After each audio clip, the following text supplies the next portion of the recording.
Welcome back. You're still watching Nile TV International, and this is special coverage regarding the latest developments in the Middle East and the region. And to be shedding more light on this important topic, I'm honored to be having with me over the phone Engineer Hassan Shabaan, the economic expert and the former vice chairman of the Farmers Syndicate. Engineer Hassan Shabaan, thank you very much for being with us today on Nile TV International, and a good morning. Thank you for calling. Appreciate it. Thank you. Anytime. First of all, we have met the last time here in the studios of Nile TV International. You have tackled a very important point within the Iranian war against Israel and the United States. The impacts on China, the importance of the American strategies to be confronting China in different ways economically, to say the least. You have stated that, and now we are entering the third week of the war between the United States and Israel on one side and Iran on the other side. How do you see the negative impacts on China, and more specifically on the initiative of the Chinese President Xi Jinping, the Road and Belt Initiative? Well, the U.S. attitude towards solving the problems actually, starting from Venezuela and the President Trump statement on Greenland, his statement on Cuba, all of this indicates that the U.S. is, considering using force from now on to resolve the problems or disputes or difference in opinions and attitudes. So actually what's happening in Iran, the U.S. is closing probably one of the main sources of oil that China used to get crude oil from, which is Iran. Actually, the Hormuz waterway, as well as the location of Iran, made it easy for China to get the oil from there. But now, as the war is broken out, China is having difficulties in getting its oil. So actually, China is a challenger to the U.S. policy, or the growth of China, or the growing influence of China worldwide, and the strong economy of China is really alerting the U.S. And if we consider that the China have a very huge reserve of dollars, actually, that they gained from worldwide trade, actually. So the main challenger to the U.S. economy today is China. And I think what we see, though we see a war, a very severe war against Iran, but there is a hidden cause, actually, which is actually reducing the possibilities of getting oil from Iran and reducing the growth rate of the economy in China. Now, everybody realized suddenly the importance of Iran geographically, that connects East and West, actually. It's not only looking over the Gulf, which is, they like to call it Persian Gulf, and the Arabs would like to call it Arabian Gulf.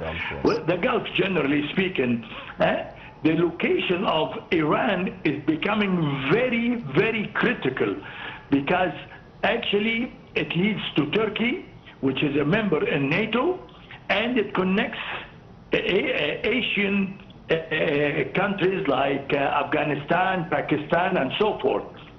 We have to consider a fact that took place some time ago, that there was a lot of clashes between Afghanistan and Pakistan for some time. That was just to get the whole area preheated before the war, the U.S. and Israel launched the war against Iran. what's happening now, Yes. the Silk Road is no longer a project. That was a dream that China had for some time, actually. The Silk Road that connects China to Europe directly and to the Middle East, I think it's no longer a possibility under the present circumstances. So I think the U.S.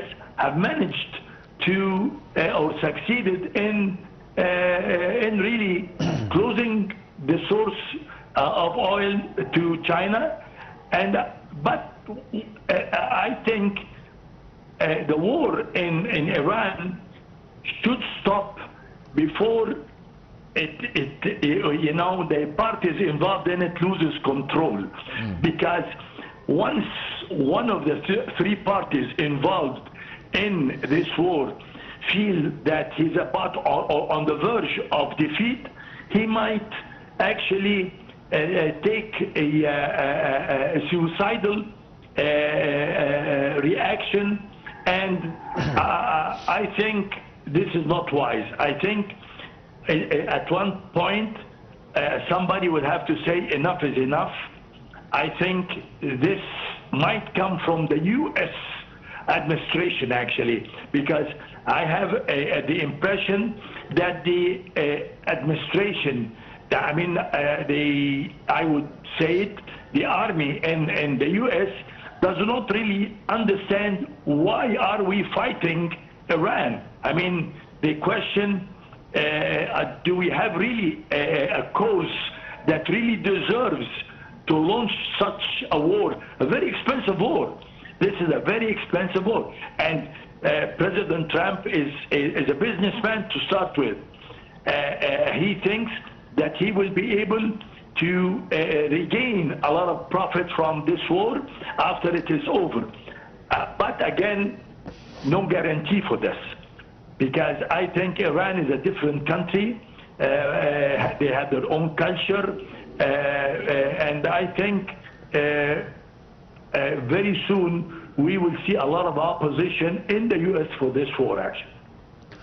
So, Engineer Hassan Shabaan, how do you see the possible response for China and Russia, because they have been largely silent during the past 2 weeks or 3 weeks and the latest developments in the Middle East?